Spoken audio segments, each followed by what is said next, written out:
आज हम प्रारंभ कर रहे हैं प्राचीन भारतीय इतिहास। प्राचीन भारतीय इतिहास में जो मुख्य पार्ट है, जो या सबसे पहले जो पार्ट आता है वो आता है प्रागैतिहासिक, यानी प्री हिस्टोरिक। तो जो प्राचीन इतिहास है हमारा, तो उस प्राचीन इतिहास को पढ़ने की दृष्टि से 3 भागों में बांटा गया है। मतलब 3 पार्ट्स के डिवाइड किए गए हैं। प्रागैतिहासिक काल, आगैतिहासिक काल और ऐतिहासिक काल। ठीक। तो प्रागैतिहासिक काल में क्या है, जो प्रागैतिहासिक काल है इसमें क्या है कि कोई भी लिखित साक्ष्य नहीं मिला हमें। यहाँ पे कोई भी लिखित साक्ष्य नहीं, मतलब मिला तो है लेकिन लिखित साक्ष्य कोई नहीं मिला है हमें। पत्थर मिले, खिलौने मिले, उपकरण मिले, ठीक, मतलब ऐसी चीज़ें हमें प्राप्त हुई हैं।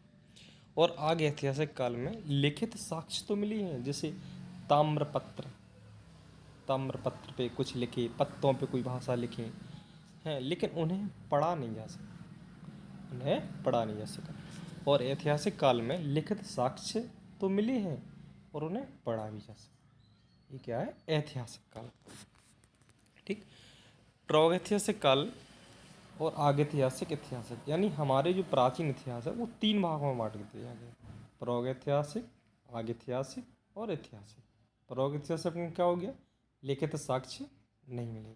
आग में लिखित तो साक्ष्य मिले लेकिन उन्हें पढ़ा नहीं जा सका। ऐतिहासिक काल में लिखित साक्ष्य भी मिले और उन्हें उन्हें पढ़ा जा सका है, उन्हें पढ़ा जा सका। अब देखते हैं प्रागैतिहासिक काल।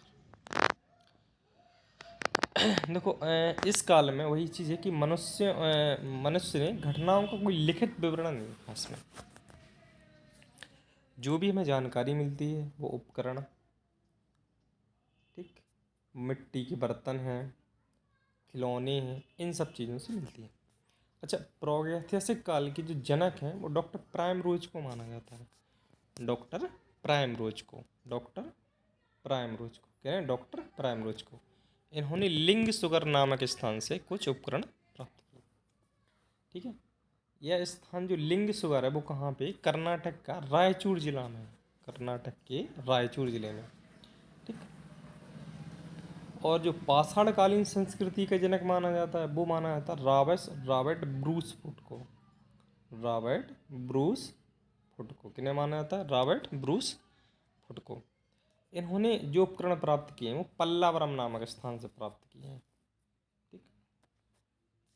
वही चीज़ अब आगे ऐतिहासिक काल, तो आगे ऐतिहासिक काल में क्या हुआ कि कोई लेख मिले तो हैं लेकिन पढ़े नहीं जा सके। जैसे सिंधु घाटी सभ्यता जो आती है वो आगे ऐतिहासिक काल में आती है।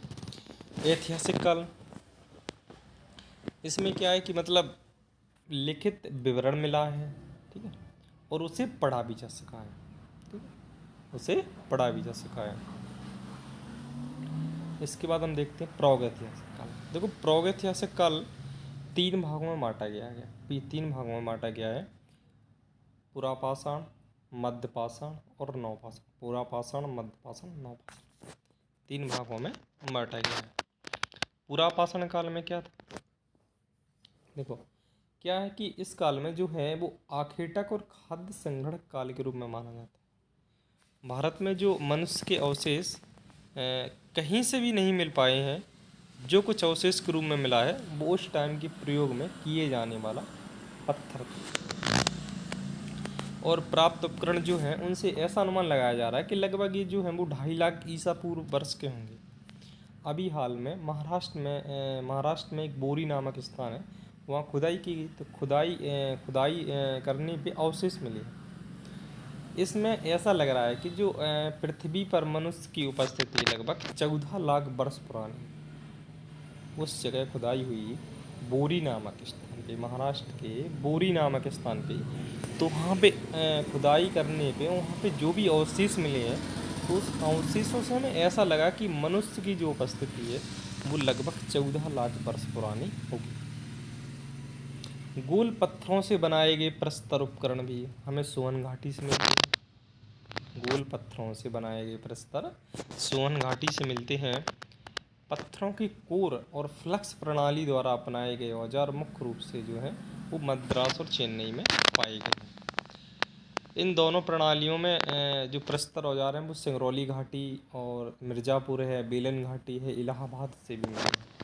हम जो अब देख लेते हैं पुरापाषाण में जो भी मतलब प्राप्त हुए थे, जैसे पूतवार का पठार है, सॉल्ट रेंज है, सोहन नदी घाटी है, डिगडवाना गुजरात में है, चित्तौड़ राजस्थान में है, चंबल घाटी, ठीक है, नेवासा अहमदनगर में है, पल्लावरम आंध्र प्रदेश में है, अतरिपक्कम ये भी आपका तमिलनाडु में है, बदुम दुराई तमिलनाडु में है, ठीक, गिदलू नालूर आंध्र प्रदेश में है, मयूरभंज उड़ीसा में है, सोन नदी घाटी है, सिंगरौली बेसन है, बेलन नदी घाटी है, बेलन नदी घाटी मध्य प्रदेश में है, सिरसा हरियाणा है, ठीक है, ब्यास बाणगंगा है, लिद्र नदी पहलगाम है। ये सब चीज़ें, ये सब जगह से हमें वहाँ के जो अवशेष हैं वो अवशेष मिले हैं, ठीक है। अब मध्य प्रदेश के पास भीमबेटका की गुफाएं हैं जो मतलब, तो वहाँ से मतलब जो अवशेष मिले हैं, तो उन अवशेषों में ऐसा लग रहा है कि जो मनुष्यों का जीवन था वो पूर्ण रूप से शिकार पर निर्भर था।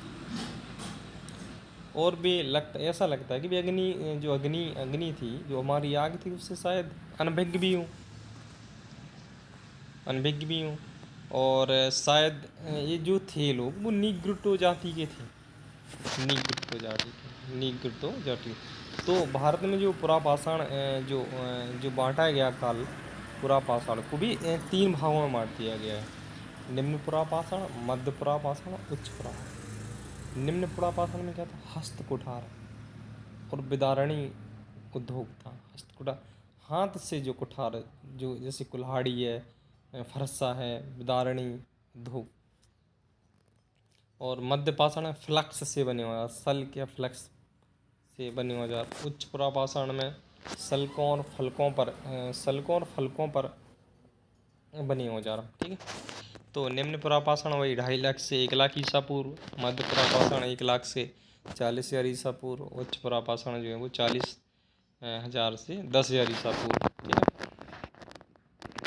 इसके बाद देखते हैं हम क्षेत्र। पहलगाम जो है वो कश्मीर में है, बेलन घाटी इलाहाबाद में है, उत्तर प्रदेश। भीमबेटका आजमगढ़ जो है वो होशंगाबाद जिला है, मध्य प्रदेश में, भोपाल से थोड़ी कुछ दूरी पर।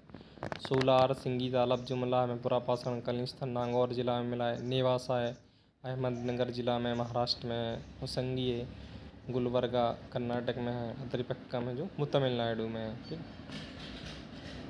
इसके बाद मध्य पुरापाषाण कालीन स्थल जो थे मध्य पुरापाषाण है, पुरापाषाण भीमबेटका है, ठीक, वही होशंगाबाद, नेवासा है अहमदनगर, पुष्कर राजस्थान, ऊपरी सिंध की रोहिणी पहाड़ियाँ, नर्मदा के किनारे स्थित समानापुर, ठीक है। यहाँ पे जो कुछ मिले हैं स्थल, उनका नाम मेजा, करछना, चौपानी, मांडू इलाहाबाद में है, सांबरजी राजस्थान में, बागौर राजस्थान में, लंगनाज गुजरात में है, आदमगढ़ मध्य प्रदेश में है, संगनकल्लू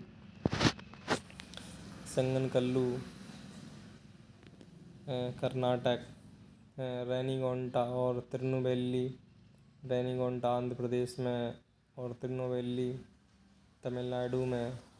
गिदलूर भी आंध्र प्रदेश में, नागार्जुनकोंडा आंध्र प्रदेश में, पलामू है, बिरभानपुर है, भागलपुर है, लेखैया, मुरैना, बगीखोर, ये भी इलाहाबाद के पास है। सराय नहर में महदहा, दमदमा प्रतापगढ़ जिला में, उत्तर प्रदेश में, ठीक है।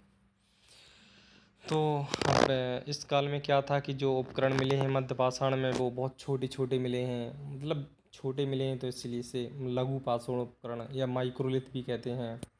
क्या होता था कि पहले जो पुरापाषाण कालीन था तो उस टाइम पे क्वार्टाजाइट का प्रयोग होता था, लेकिन जैसे मध्य पुरापाषाण आया तो उस टाइम पे अब क्वार्टाजाइट की जगह एगेटजाइट और चालसेडेनी का जैसे पदार्थ प्रयुक्त होने लगे। भारत में जो जितने भी जो माइक्रोलिथ उपकरण हैं या जो लघु पाषाण उपकरण हैं, इनकी खोज 1867 में 1867 में ए कार्लाइल ने की थी। ए कार्लाइल ने की थी। जो उपकरण है ये कहाँ से? राजस्थान, मालवा, गुजरात, पश्चिम बंगाल, उड़ीसा, आंध्र प्रदेश और मैसूर से पाए गए। अभी हाल में जो अवशेष मिले हैं वो मिर्ज़ापुर के सिंगरौली और बांदा विंध्य से भी प्राप्त हुए हैं। मध्य पाषाणकालीन मानव अस्त्र पंजर जो थे वो अभी प्रतापगढ़ है, उत्तर प्रदेश का सराय नाहर राय है और महदहा है, दमदमा है। तो अभी इन सब चीज़ों से भी उपकरण में मिले हैं।